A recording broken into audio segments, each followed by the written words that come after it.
Vous écoutez Radio Maria, une voix chrétienne dans votre foyer. Nous vous proposons maintenant d'apprendre à vivre dans la divine volonté avec le Père Joseph Iannuzzi.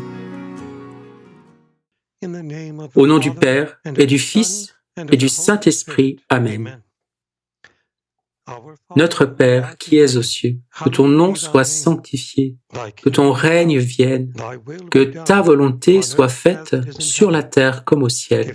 Donne-nous aujourd'hui notre pain de ce jour. Pardonne-nous nos offenses, comme nous pardonnons aussi à ceux qui nous ont offensés. Ne nous laisse pas entrer en tentation, mais délivre-nous du mal. Amen.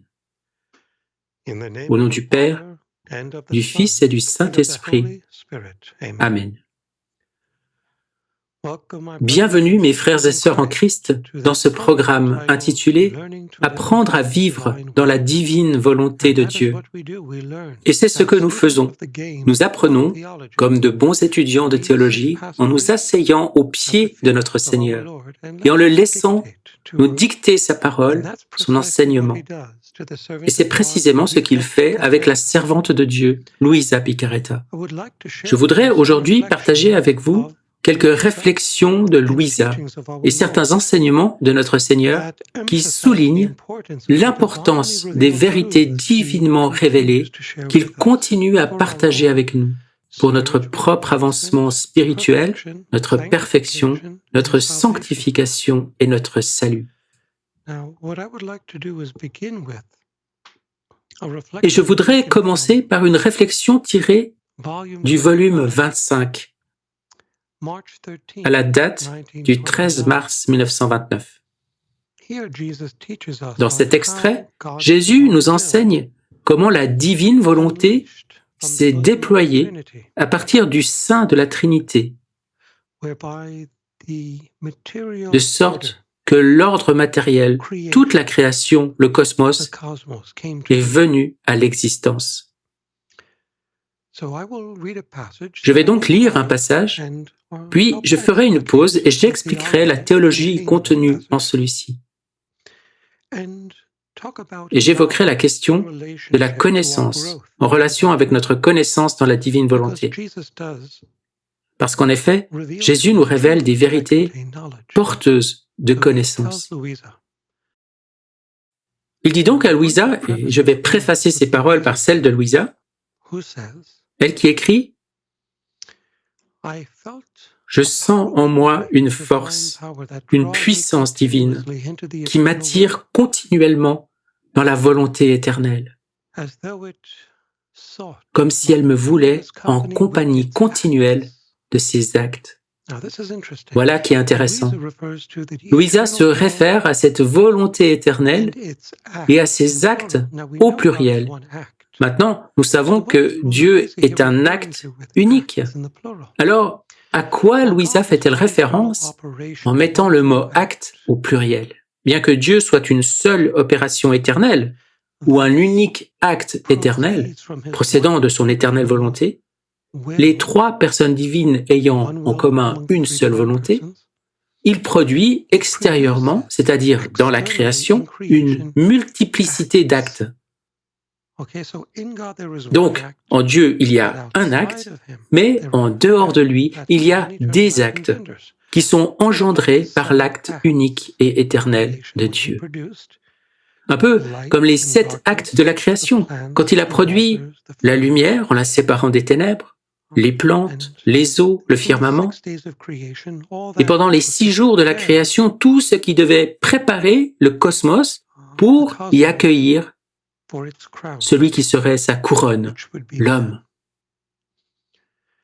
Et le 6e jour, Dieu a fait l'homme à son image et à sa ressemblance pour être l'intendant de toute la création. Luisa écrit donc que cette force, cette puissance divine qu'elle sent en elle, qui l'attire pour participer continuellement à la volonté éternelle de Dieu, comme si Dieu voulait qu'elle l'accompagne continuellement dans ses actes, pour donner à sa petite fille nouveau-née la vie de ses actes et avoir le plaisir de les entendre répéter ou de les répéter avec elle. Elle déclare: il semble que le divin Fiat aime beaucoup cette participation et se réjouit lorsqu'il voit la petite nouveau-née dans ses bras de lumière. Ici, elle se réfère à elle-même, la petite fille nouveau-née dans sa volonté. Soit pour lui dire quelque chose concernant sa longue histoire, soit pour l'encourager à répéter avec la divine volonté ce que la divine volonté a fait. Le divin Fiat éprouve toute la joie et le bonheur d'avoir réalisé son œuvre de création. Louisa écrit ici comme une simple fille apulienne possédant un vocabulaire limité. Ainsi, parfois, ces phrases peuvent être trop longues ou bien elles peuvent être un peu désordonnées ou éparpillées. Mais sa théologie est très solide, car ce qu'elle nous enseigne ici, c'est ce qu'Adam et Ève vivaient dans le jardin d'Éden avant la chute. Cet enseignement se retrouve aussi non seulement dans les écrits des pères et des docteurs de l'Église, mais il se retrouve dans les écrits de plusieurs mystiques. Et je veux parler ici de l'union d'Adam et Ève avec l'unique et divine volonté de Dieu. Et Louisa affirme que la lumière de la divine volonté a transporté ma petite intelligence en Éden, dans l'acte où notre Créateur, dans un élan d'amour, créa la vie d'amour en Adam, afin de l'aimer toujours, et qu'il soit aimé en retour par Adam d'un amour incessant. Il voulait l'aimer d'un amour qui ne dit jamais « c'est assez », mais il voulait être aimé en retour. Pendant que mon esprit voyageait dans l'amour du Créateur et de la créature, mon doux Jésus, bougeant dans mon intérieur, me dit: « Ma fille, dans le premier acte de la création de l'homme,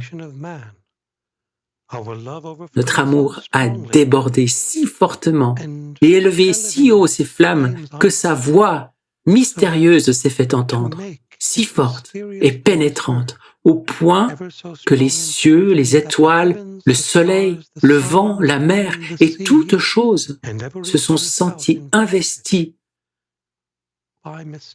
par des voix mystérieuses qui criaient au-dessus de la tête de l'homme: « Je t'aime, je t'aime, je t'aime. » Ces voix mystérieuses et puissantes appelaient l'homme, et lui, comme tiré d'un doux sommeil,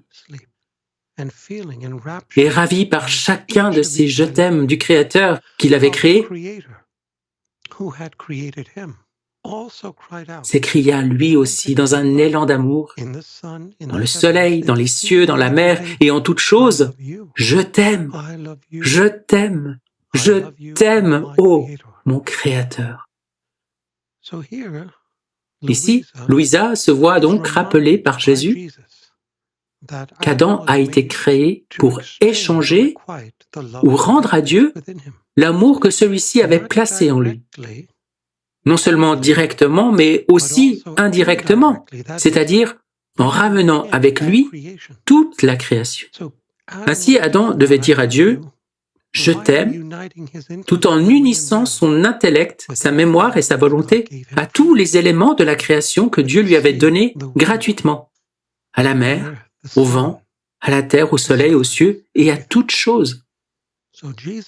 Jésus dit maintenant à Louisa que la Trinité est l'amour divin qui dominait Adam, qui maintenait et préservait tout ce qu'il avait placé en Adam, y compris les « je t'aime » qu'Adam allait adresser à Dieu.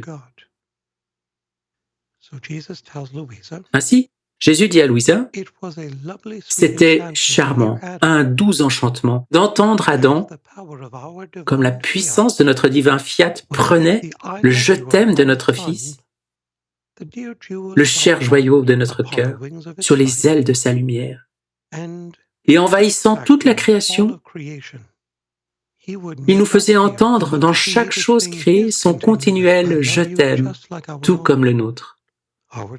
Notre divine volonté ne sait pas faire des choses inachevées, interrompues, mais des choses continues. Tant qu'Adam possédait le cher héritage de notre fiat, il possédait son acte continu. On peut dire qu'il rivalisait avec nous, car lorsque nous accomplissons un acte, celui-ci ne cesse jamais. C'est pourquoi tout était harmonie entre lui et nous. Harmonie d'amour, de beauté, de sainteté. Et notre fiat ne le laissait manquer en rien de tout ce qui nous concerne. Donc ici, le Seigneur raconte à Louisa toute cette belle relation, cet échange d'amour entre Dieu et la statue qu'il s'est façonnée, le chef-d'œuvre de la création en Adam. Mais avant de continuer avec ce passage, je voudrais partager avec vous un magnifique extrait tiré du volume 20, où Jésus se réfère à Adam comme à la plus belle statue qu'aucun autre artiste que Dieu ne pouvait jamais réaliser.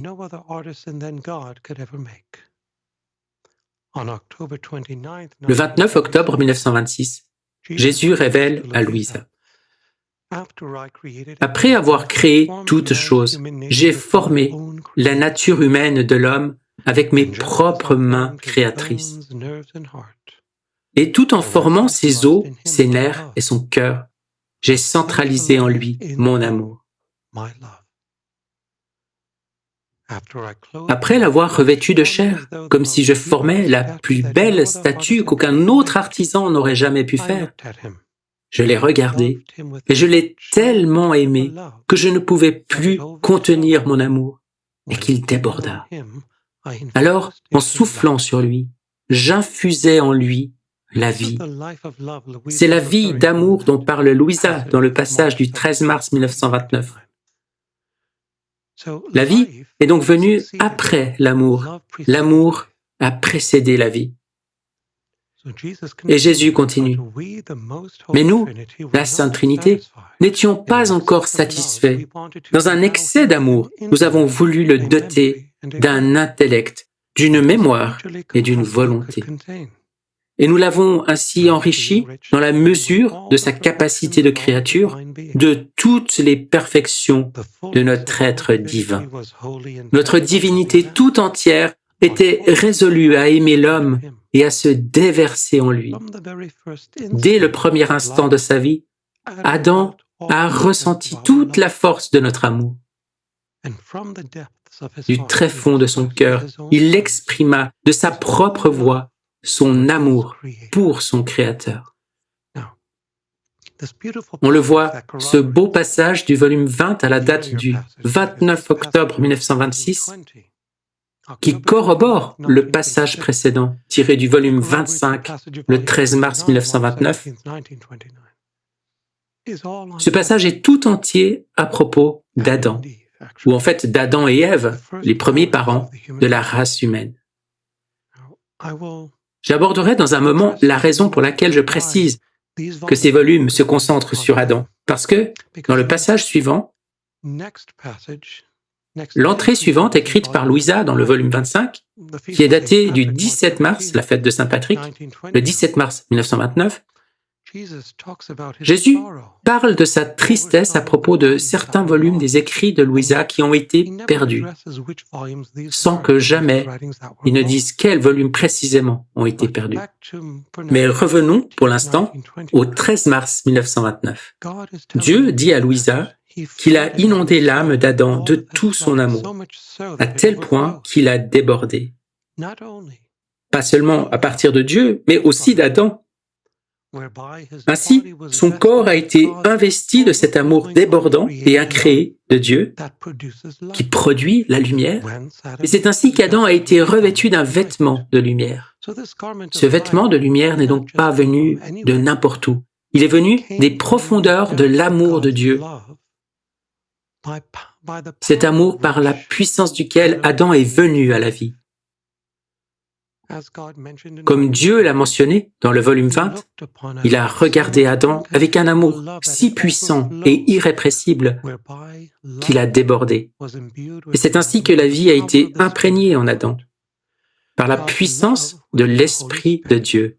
L'amour de Dieu, qui est le Saint-Esprit, personnifié en Adam, a donné vie à Adam. Et cet amour débordant et irrépressible de Dieu, qui en contemplant cette statue parfaite d'Adam, l'a amené à la vie par la puissance de l'amour de Dieu lui-même, l'Esprit Saint, a débordé de telle manière sur Adam qu'il a reflué et débordé dans l'échange d'amour d'Adam avec Dieu, revêtant Adam de cette lumière incréée et aimante de Dieu. Et ce n'est pas un hasard si l'Église enseigne justement qu'Adam et Ève n'étaient pas nus en Éden.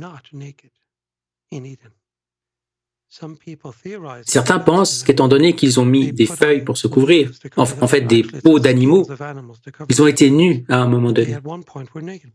Mais ils ne l'étaient pas. Ils se sont vus nus, pour ainsi dire, qu'après avoir péché. Et ce vêtement de lumière dont bénéficiaient Adam et Ève était plus réel que les vêtements en tissu que nous portons aujourd'hui. Ils avaient des propriétés physiques, ces vêtements de lumière qu'Adam et Ève portaient, et avaient été tissés par Dieu lui-même. Comme l'illustre l'entrée du 12 décembre 1926 dans le volume 20, où Jésus dit à Louisa, en créant Adam, la sagesse incréée a agi mieux qu'une mère très aimante. Elle l'a revêtu d'un vêtement bien plus grand qu'une tunique. Elle l'a revêtu de la lumière infinie de ma volonté, qui devait servir à l'homme pour préserver en lui l'image de son Créateur et les dons dont il l'avait doté.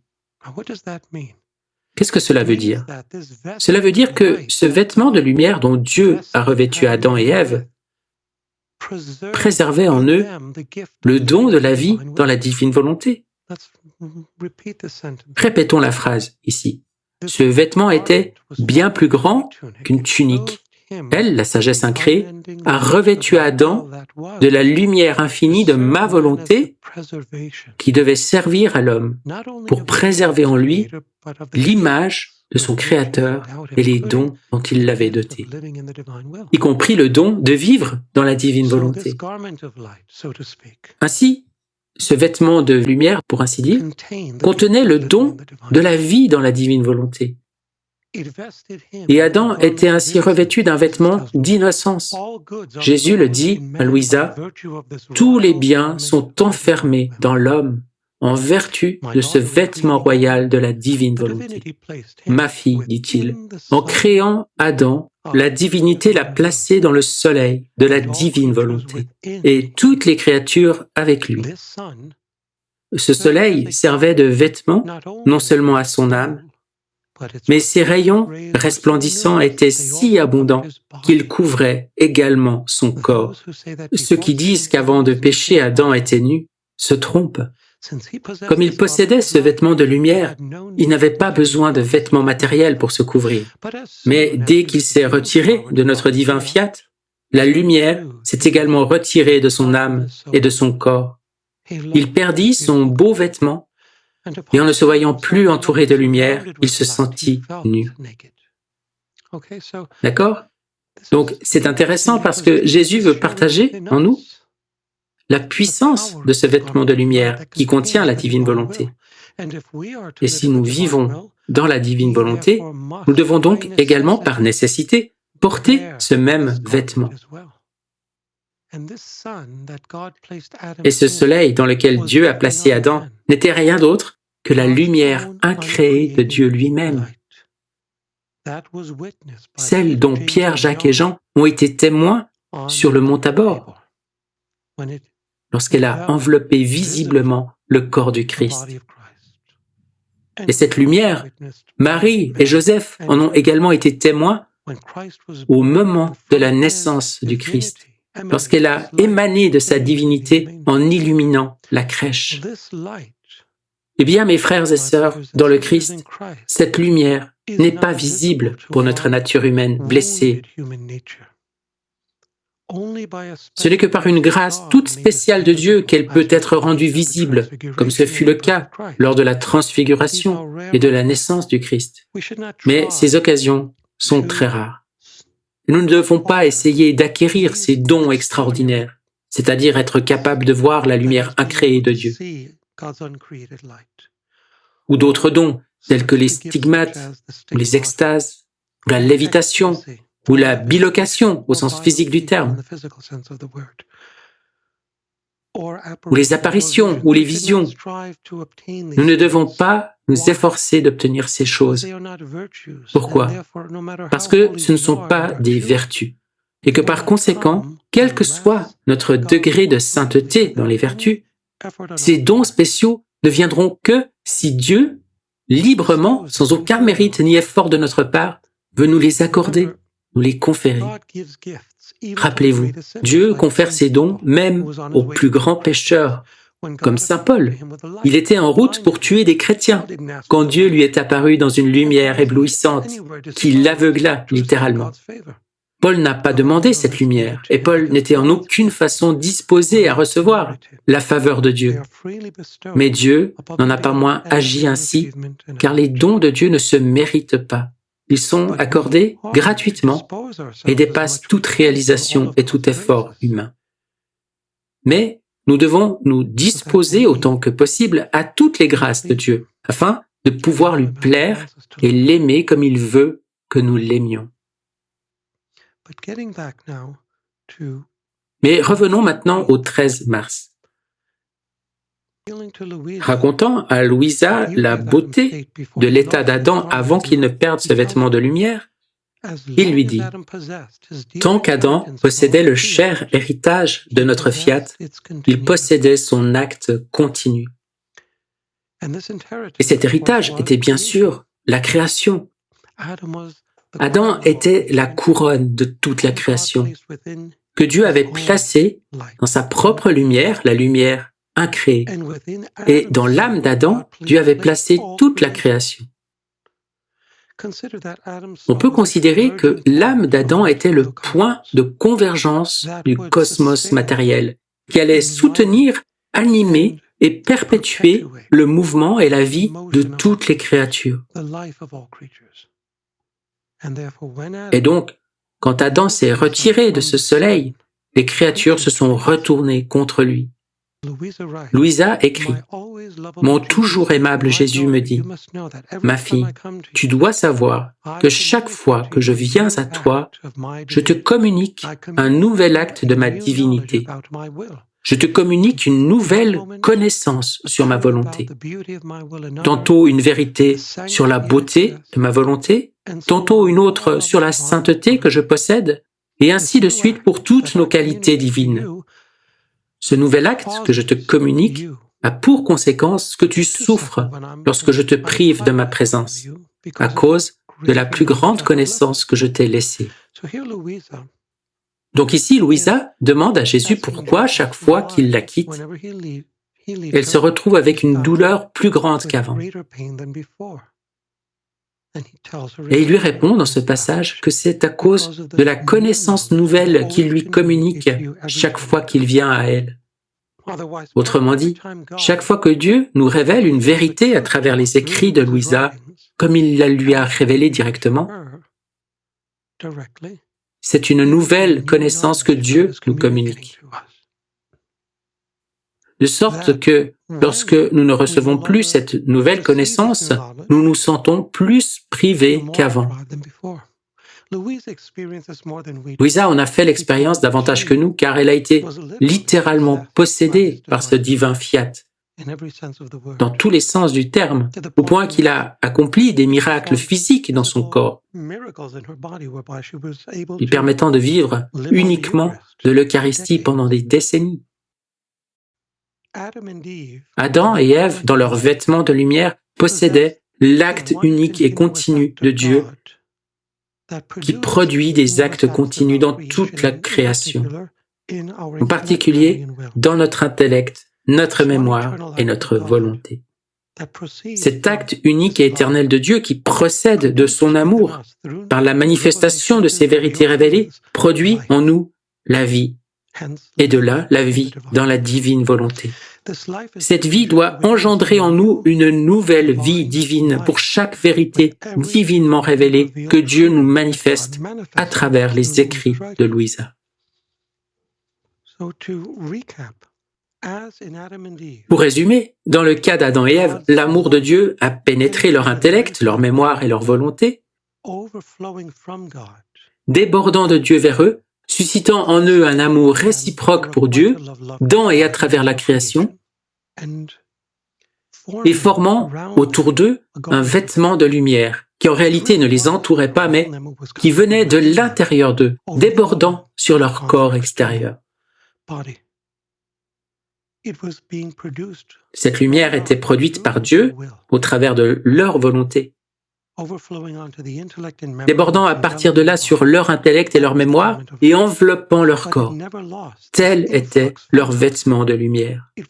Mais ils ne perdaient jamais l'influx venant de Dieu. La lumière circulait constamment comme un courant que le Père générait dans la volonté d'Adam. Et de la volonté, cette lumière passait à l'intellect, puis à la mémoire, enveloppant le cœur, le souffle, le sang et le corps tout entier. Et alors, Adam, dans un élan d'amour qu'il recevait de Dieu, prononçait son « je t'aime » à Dieu, dans et à travers ses facultés, mais aussi à travers toute la création qui l'entourait et que Dieu lui avait donné comme un cadeau, comme un moyen par lequel exprimer son retour d'amour à Dieu. La même chose se produit en nous. Bien que nous ne le voyions pas comme Adam parce que nous vivons dans un monde imparfait, Adam, lui, vivait dans un monde parfait où tous les éléments exprimaient, sans aucune retenue ni voile, les réalités spirituelles qui étaient signifiées par leur réalité matérielle et physique. Nous n'avons pas un tel luxe dans ce monde déchu, cet environnement blessé par le péché. Nous avançons tous dans la foi. Adam et Ève n'avaient pas besoin de le faire. Ils avaient infusé en eux la foi, l'espérance et l'amour. Et tout ce qu'ils avaient à faire était de passer un test pour être confirmés dans ces trois-là. Et chaque fois que Dieu nous révèle une vérité comme il l'a fait à Adam et comme il l'a fait à Louisa, et pour nous, à travers les écrits de Louisa, il engendre en nous, par ce courant de lumière qui pénètre notre intellect, notre mémoire et notre volonté, de nouvelles vies divines. Jésus révèle cela à Louisa dans le volume 25, quand il lui dit ceci. Car, comme je l'ai déjà dit, Louisa souffrait de la privation de Jésus, qui se faisait sentir et s'en allait ensuite. Et chaque fois qu'il s'en allait, elle se sentait abandonnée à une plus grande peine que précédemment. Alors, elle demande à Jésus pourquoi c'est ainsi, et il lui répond que chaque fois qu'il vient à elle, il lui communique un nouvel acte de sa divinité. Et ce nouvel acte de sa divinité lui communique une nouvelle connaissance de sa volonté, et donc elle est laissée avec une plus grande douleur qu'avant. Puis, il lui dit ceci. Ce nouvel acte que je te communique a pour conséquence que tu souffres lorsque je te prive de ma connaissance, à cause de la plus grande connaissance que je t'ai laissée. Car plus on connaît un bien, plus on l'aime. Et cet amour nouveau provoque une souffrance nouvelle lorsqu'on est privé de ce bien nouveau, de cette vérité, de cet amour. C'est pourquoi tu ressens une souffrance nouvelle envahir ton âme lorsque tu es sans moi. Et cette souffrance nouvelle te prépare à recevoir. Le vide est préparé en toi où je pourrai déposer les nouvelles vérités que je te manifesterai la prochaine fois que je viens. Vous voyez comment ça marche? Dieu infuse en Louisa une vérité à la fois, à travers la lumière de sa vérité, la lumière de sa divinité. Et quand il disparaît, il ressent plus de douleur que la fois précédente où il avait disparu. Mais cette douleur est nécessaire parce qu'elle forme en Louisa un vide une cavité à l'intérieur de laquelle il sera possible de déposer une vérité nouvellement révélée. Oh, si tu savais, dit Jésus à Louisa, la valeur d'une seule connaissance que contient ma divine volonté, et tout le bien qu'elle peut produire, tu la tiendrais comme la plus précieuse des reliques, conservée avec plus d'égard encore qu'un sacrement. Par conséquent, laisse-moi faire comme il me plaît, et abandonne-toi dans mes bras en attendant que ton Jésus t'apporte les vies divines, les vérités de son fiat. Or, il y a un passage dans cet extrait du 13 mars 1929 où Jésus fait le lien entre les vérités divines qu'il lui révèle à chaque fois qu'il la visite et les vies divines qu'elle génère. Il lui dit que, par cette souffrance nouvelle, un vide est préparé en toi où je pourrais déposer les nouvelles connaissances de ma divine volonté. La douleur, la nouvelle mort déchirante dont tu souffres à cause de ma privation, est une occasion nouvelle pour toi, un appel qui, d'une voix mystérieuse, secrète et ravissante, m'appelle, de sorte que je te manifeste une nouvelle vérité qui t'apporte une nouvelle vie de ton Jésus. Ainsi, les connaissances de mon divin fiat sont des vies divines qui sortent du sein de notre divinité. Par conséquent, la douleur divine que tu souffres à cause de ma privation a la vertu d'appeler du ciel ces vies divines de la connaissance de ma volonté pour qu'elles se révèlent à toi, afin que tu les fasses pleuvoir sur toute la terre. Vous voyez le lien? La divine lumière de Dieu produit des vérités divines. Ces vérités divines, ce n'est que lorsque nous les laissons par la souffrance de la privation de Jésus. Et cette privation de Jésus peut nous venir de différentes manières.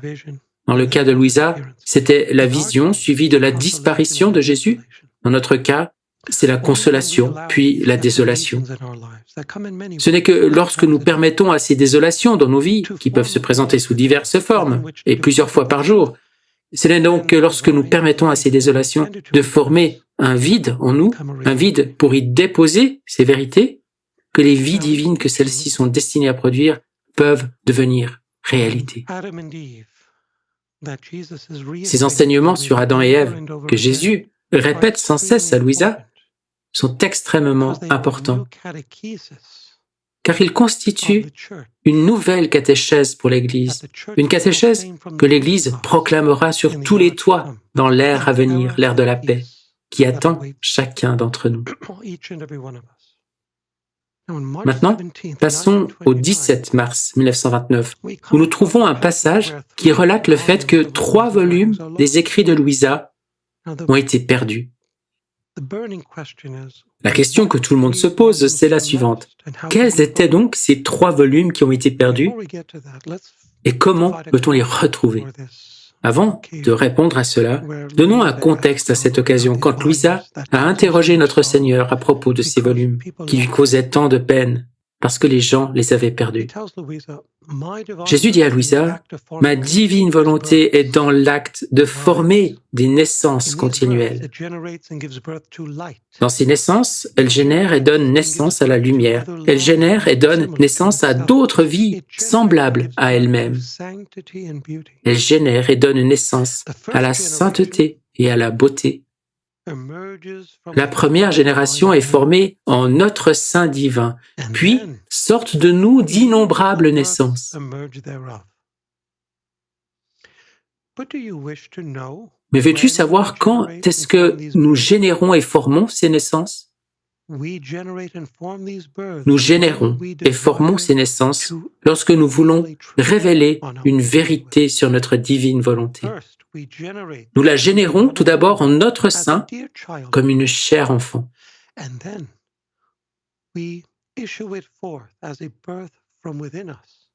Puis, nous la sortons de nous comme une naissance, afin qu'elle puisse descendre vers les créatures et donner à celle qui reçoit cet enfant de vérité la liberté de la générer elle-même, de sorte que la créature puisse produire plus de naissances.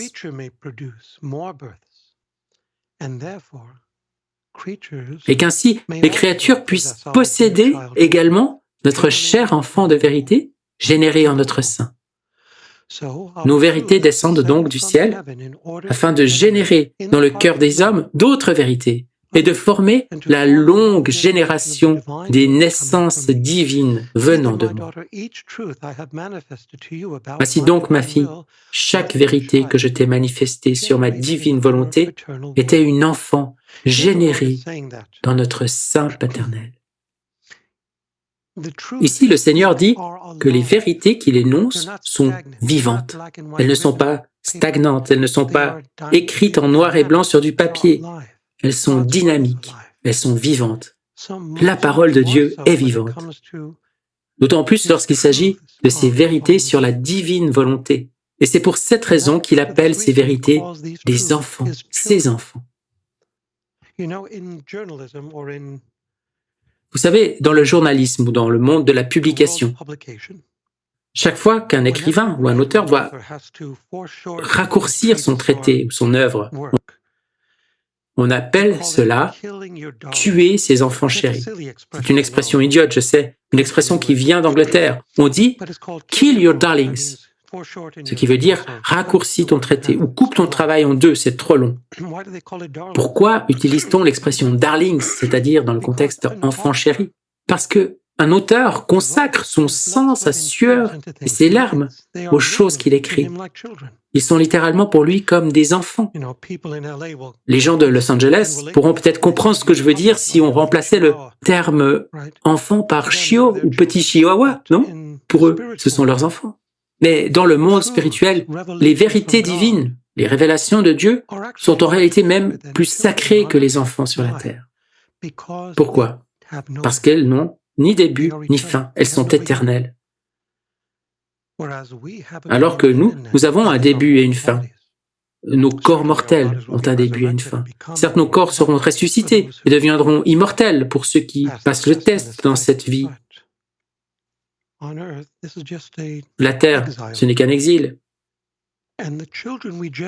Et les enfants que nous engendrons sur terre, nous sommes censés les préparer à la vie éternelle, du moins leur âme, n'est-ce pas ? Ainsi donc, Jésus appelle ces vérités ses enfants générés dans le sein de la divinité, dans la lumière incréée.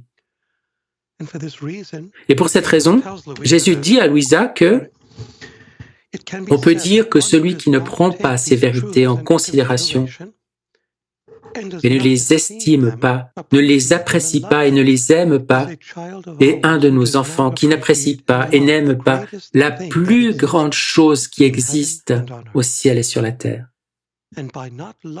Et en ne l'aimant pas et en ne l'estimant pas, ils étouffent ces enfants qui sont nôtres et empêchent leur génération. Il n'y a pas de plus grand mal que cela. Ne pas mettre tout son soin à chérir une de nos vérités comme le plus grand des trésors, parce qu'elle est notre enfant, porteuse de notre vie sur la terre. Vous voyez donc que Dieu nous dit comment les vies divines sont générées. La lumière divine produit l'amour de Dieu, et l'amour de Dieu produit en nous la lumière, c'est-à-dire la lumière de Dieu dans nos âmes créées, ou plutôt dans nos corps matériels et nos âmes immortelles.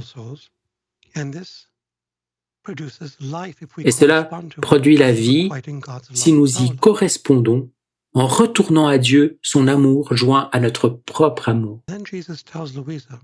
Puis Jésus dit à Louisa, « Quel bien une de nos vérités ne peut-elle pas faire ?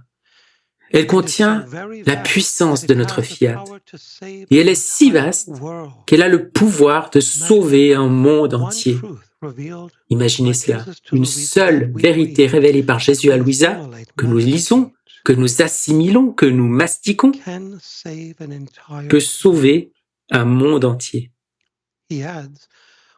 Puis il ajoute, plus encore, car chaque vérité contient un bien distinct à donner aux créatures, ainsi qu'une gloire pour celui qui l'a généré, c'est-à-dire pour Dieu.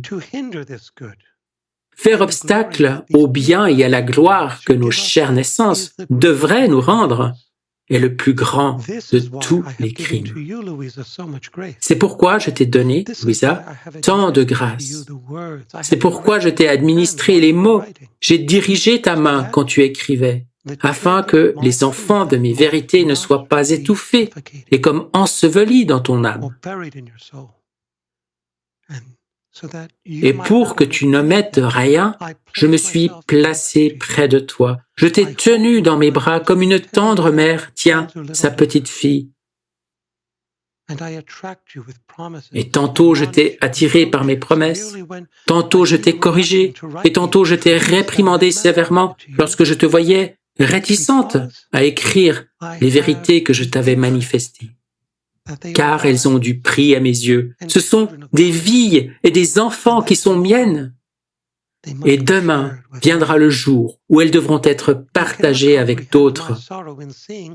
Tu ne peux pas imaginer ma tristesse devant la négligence de ceux qui ont perdu les 3 volumes de ma divine volonté.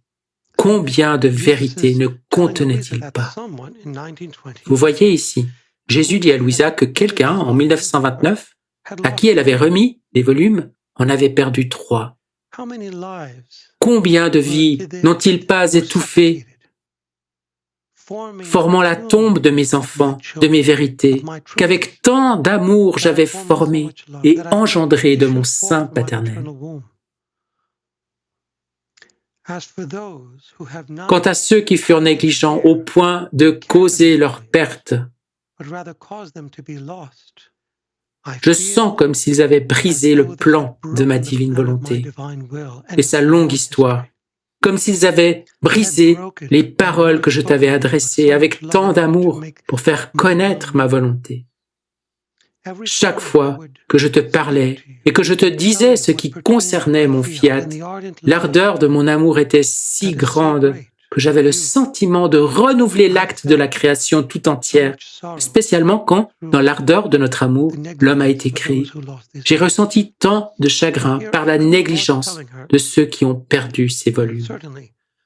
Ici, le Seigneur lui fait part de son chagrin, certes, mais il est également très contrarié par ces individus, ou cet individu. En fait, ce sont des individus, selon l'italien que je lis ici, et que j'essaie de résumer pour vous. Il dit à Louisa qu'ils subiront un purgatoire plus intense pour avoir perdu ces volumes. Il dit, « C'est l'écho de mon chagrin qui est en toi. » Et c'est en partie la raison pour laquelle Louisa ressentait aussi une douleur accrue après le départ de Jésus, parce qu'il ressentait aussi cette douleur et ce qu'il a vécu, elle l'a vécu. Ainsi, il lui dit, « C'est l'écho de mon chagrin qui est en toi. C'est la déchirure de tant de mes vies qui ont été étouffées que tu ressens en toi.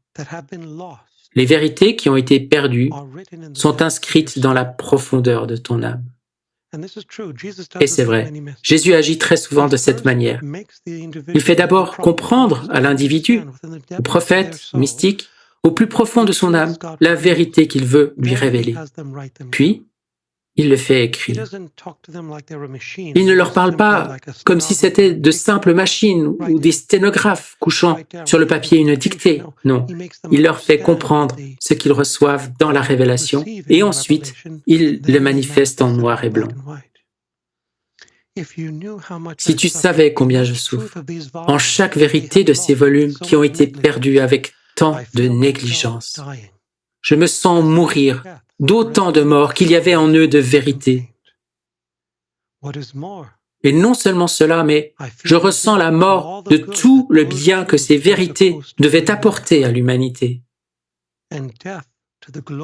et la mort de la gloire qu'elles devaient me donner.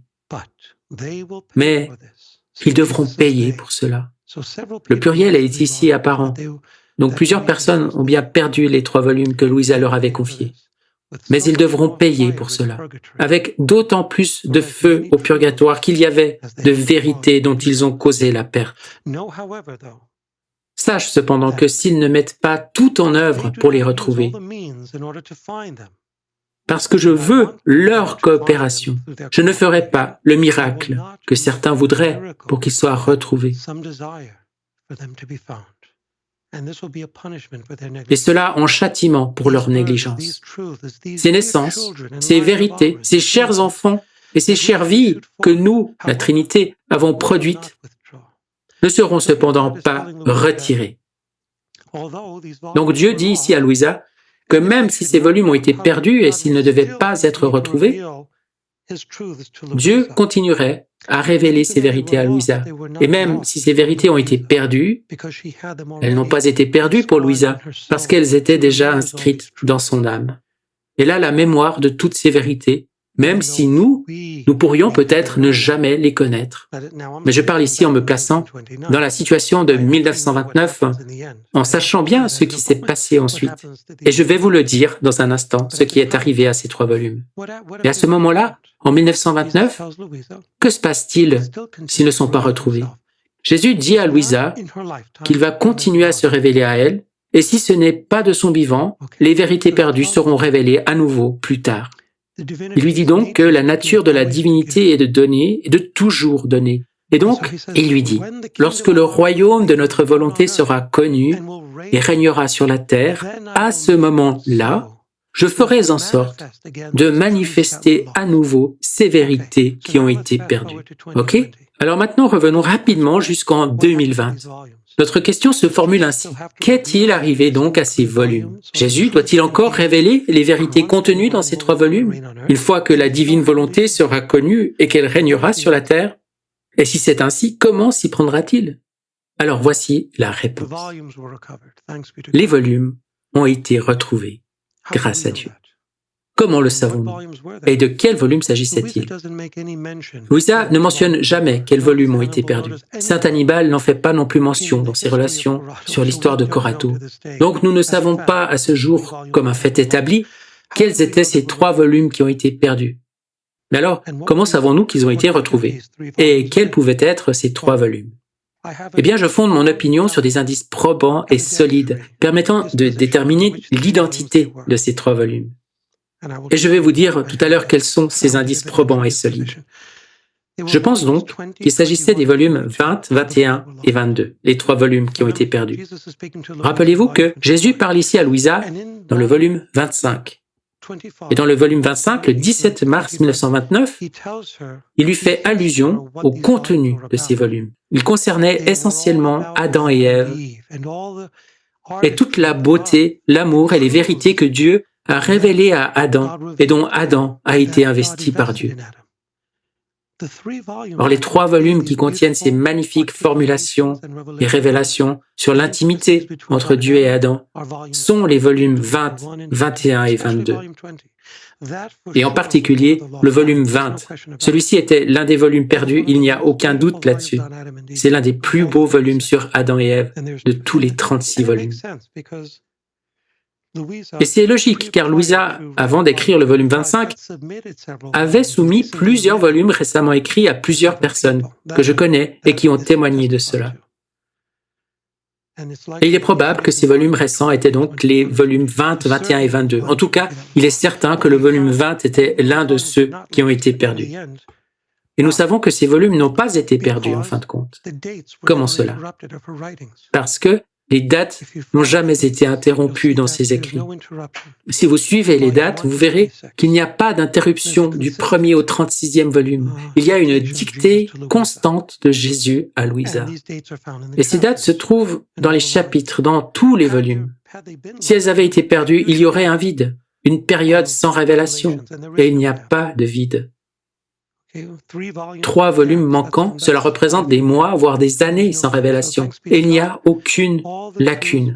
Donc, grâce à Dieu, toutes les vérités ont finalement été retrouvées. Et ces gens les ont retrouvées grâce à Dieu. Jésus n'a donc pas besoin de révéler à nouveau, pendant l'ère de la paix, des vérités perdues, car celles-ci ont été retrouvées. Et c'est là une bonne nouvelle. Et c'est ce que je partage avec vous dans ce segment, en ayant cité les volumes 20 et 25. Et je citerai dans les prochains segments les volumes 21 et 22, les volumes que l'on pourrait appeler, à mon humble avis, les volumes perdus. Et bien que Dieu vous garde et vous bénisse dans sa très sainte volonté, au nom du Père, du Fils et du Saint-Esprit. Amen.